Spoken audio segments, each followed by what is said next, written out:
Il était une fois une petite fille. Une fois, son riche père a épousé une méchante belle-mère. Elle s'est installée dans la maison avec ses 2 filles. Ils étaient beaux et blancs de visage, mais mauvais et cruels de cœur. Et puis vint un moment difficile pour la pauvre fille. Du matin jusqu'à tard dans la soirée, ils l'ont forcée à faire du sale boulot, porter de l'eau, chauffer la cuisinière, cuire les aliments, laver la vaisselle et faire la lessive. Et en plus, les demi-sœurs ont fait de leur mieux pour la contrarier autant que possible. Elles se sont moquées d'elle, ont versé des pois et du blé dans les cendres, et elle a dû s'asseoir et les cueillir. Le soir, quand elle était fatiguée du travail, elle devait se coucher non pas dans son lit, mais par terre, à côté du poêle. Et parce qu'elle était toujours dans la cendre, la poussière et la saleté, ses sœurs l'appelaient Cendrillon. Mais il arriva un jour que le roi commença une fête, qui devait durer 3 jours entiers, et convoqua toutes les belles filles du pays à la fête pour que son fils puisse choisir une épouse pour lui-même. Quand les 2 sœurs nommées ont appris qu'elles aussi pouvaient venir à la fête, elles ont immédiatement commencé à s'habiller et à se lisser. Cendrillon voulait aussi aller danser, mais sa belle-mère ne l'a pas lâchée, car elle n'avait ni robe ni chaussures et elle était sale. Et puis la méchante belle-mère a versé un bol de blé dans les cendres, et a dit que si Cendrillon le ramassait en 2 heures, alors elle pourrait aller avec ses sœurs. Cendrillon est sorti dans le jardin, et a pleuré. Et puis 2 colombes blanches ont volé, suivies par tout un troupeau d'oiseaux différents. Ils se sont jetés sur les cendres et ont commencé à picorer, ils ont donc choisi tous les grains dans un bol. En moins d'1 heure, ils ont terminé leur travail et tout le monde est rentré. Cendrillon a apporté un bol à sa belle-mère, a commencé à se réjouir, pensant qu'elle pourrait aller à la fête. Mais sa belle-mère ne voulait pas la laisser entrer de toute façon. Elle tourna le dos à Cendrillon et se précipita avec ses 2 filles au bal.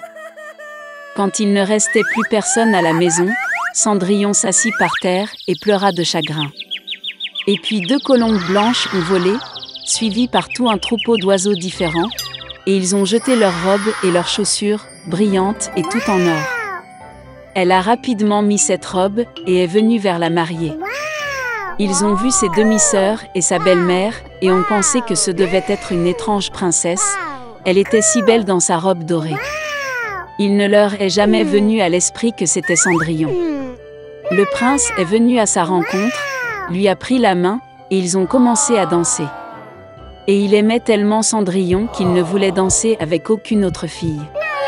Elle a dansé jusqu'au soir et a voulu rentrer chez elle, mais le prince lui a demandé de la voir partir. Il voulait savoir de qui il s'agissait et où elle vit. Mais Cendrillon s'est enfui de lui et est monté sur le pigeonnier. Le prince a ordonné de détruire le pigeonnier, mais il n'y avait personne dedans. Et nulle part près il ne pouvait trouver son bel inconnu. Personne n'aurait pu deviner que Cendrillon a été sauvée par des pigeons qui l'ont ramenée chez elle. Le prince était bouleversé et alla au palais la tête baissée. Et soudain, il a vu une chaussure, l'a soulevée, elle était si petite et élégante et tout d'or pur. Le prince a deviné que lorsque Cendrillon s'est enfui de lui, la chaussure de son pied gauche est restée sur l'une des marches. Le prince était ravi et a ordonné de trouver la maîtresse de cette chaussure, et à qui elle convient, il épousera celle-là. Les parents sont revenus du bal, ils ont vu que Cendrillon dormait dans sa chemise sur la cendre, et une faible lumière était allumée près du poêle. Les 2 sœurs sont allées dans leur chambre, espérant que demain, elles seraient les plus chanceuses à enfiler la pantoufle d'or. Le lendemain, le prince est venu chez eux et a dit que tous ceux qui voulaient essayer la chaussure de sa future épouse devraient sortir. 2 sœurs sont sorties et la belle-mère a enfermé Cendrillon dans la maison et ne l'a pas laissé sortir. La sœur aînée l'a essayé, une petite chaussure. La petite sœur l'a essayé, la chaussure est géniale. Le prince était sur le point de partir, mais Cendrillon sortit par la fenêtre et courut vers lui. Et elle a mis une chaussure, et ça lui allait. Le prince la regarda dans les yeux et reconnut en elle la très belle fille avec qui il dansait. Il a pris Cendrillon, l'a mise sur un cheval, et est parti jouer un mariage avec elle. Et il a ordonné aux sœurs et à la belle-mère d'être enfermées dans leur maison, et de ne jamais les laisser sortir de là. C'est ainsi qu'ils ont été punis pour leur malice et leur tromperie. Il était une fois un prince dans un pays lointain. Il est temps pour lui de se marier. Le roi voulait que son fils épouse une vraie princesse. La reine a souhaité à son fils non seulement la fille du roi et de la reine, mais qu'elle soit douce, intelligente et gracieuse. Et lui-même voulait suivre les préceptes de son cœur. Le prince est allé à la recherche de la mariée. Après quelques jours de voyage, il atteint le royaume le plus proche. Le roi local aimait le prince poli et beau. Et il l'a emmené chez sa fille. La princesse était adorable. Mais après lui avoir parlé, le prince s'est rendu compte qu'elle était très stupide et qu'il n'y avait même pas de quoi parler avec elle. Il s'est excusé, a dit au revoir et a continué son chemin.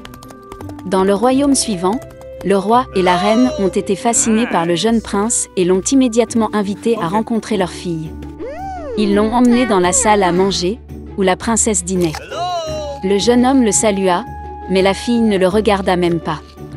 Elle était très passionnée par son dîner. Le prince pensa que la princesse ne se souciait pas de lui. En disant au revoir, il a aussi quitté ce royaume. Le prince a voyagé dans le monde entier pour retrouver sa bien-aimée. Après de nombreux efforts, il a perdu tout espoir de trouver une épouse convenable. Le roi et la reine étaient très inquiets à ce sujet. Pourtant, ils étaient heureux que leur fils n'ait pas épousé la mauvaise fille. Une nuit, une violente tempête a éclaté. Il a plu comme un seau, la foudre a éclaté et le tonnerre a grondé.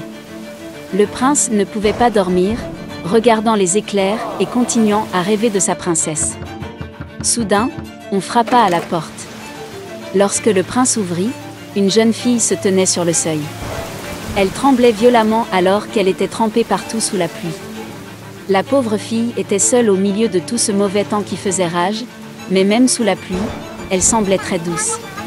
Elle a dit qu'elle était perdue dans les bois et a demandé à se réchauffer à l'intérieur de la maison.